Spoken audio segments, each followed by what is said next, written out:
Il est presque 22 h ici à Paris. Bienvenue dans l'actu 360 sur France 24. Nous sommes ensemble en direct jusqu'à minuit. Mais d'abord, on va prendre la direction du Portugal où il y a eu ce tragique accident à Lisbonne. Merci beaucoup Vincent Barros en direct de Lisbonne. Merci d'avoir été avec nous sur France 24 pour revenir sur cet accident de funiculaire qui a fait au moins 15 morts et une vingtaine de blessés. Pour l'instant, c'est un bilan toujours provisoire. On y reviendra évidemment en détail dans nos prochaines éditions. Dans l'actualité également, la guerre en Ukraine. Volodymyr Zelensky est à Paris ce soir. Le président ukrainien a dîné tout à l'heure à l'Elysée avec Emmanuel Macron. Donald Trump doit lui s'entretenir demain jeudi avec le président ukrainien. Et en attendant, en Ukraine, les bombardements russes se poursuivent.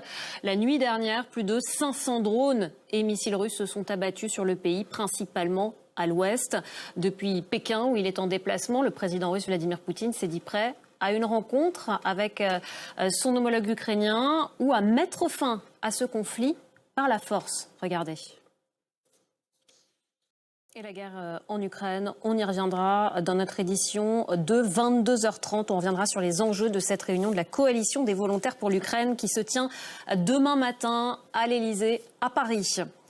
La guerre à Gaza, maintenant, ce mercredi, selon l'agence palestinienne Wafa, au moins 40 personnes ont été tuées par des bombardements israéliens. Israël qui se prépare à l'évacuation forcée de la ville de Gaza. Et puis en parallèle de ce qui se passe à Gaza, en Cisjordanie occupée, le maire d'Hébron a été arrêté dans la nuit de lundi à mardi par l'armée israélienne.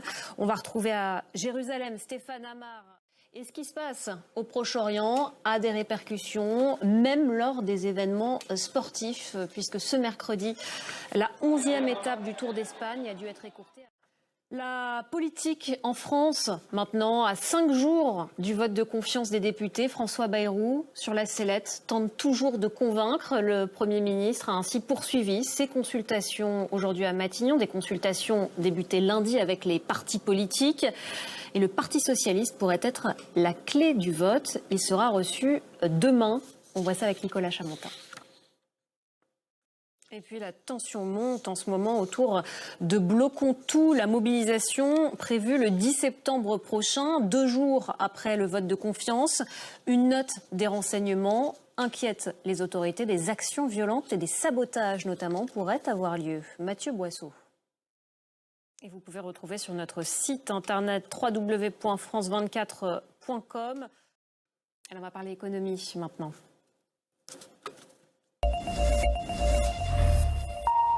Et l'économie avec Johanna Citruc ce soir. Johanna, bonsoir. Bonsoir Claire. Vous allez nous parler évidemment de cet accord très controversé entre l'Union européenne et les pays du Mercosur. Accord qui a franchi pourtant une nouvelle étape aujourd'hui en vue de son adoption. Oui, 25 ans après le début des négociations.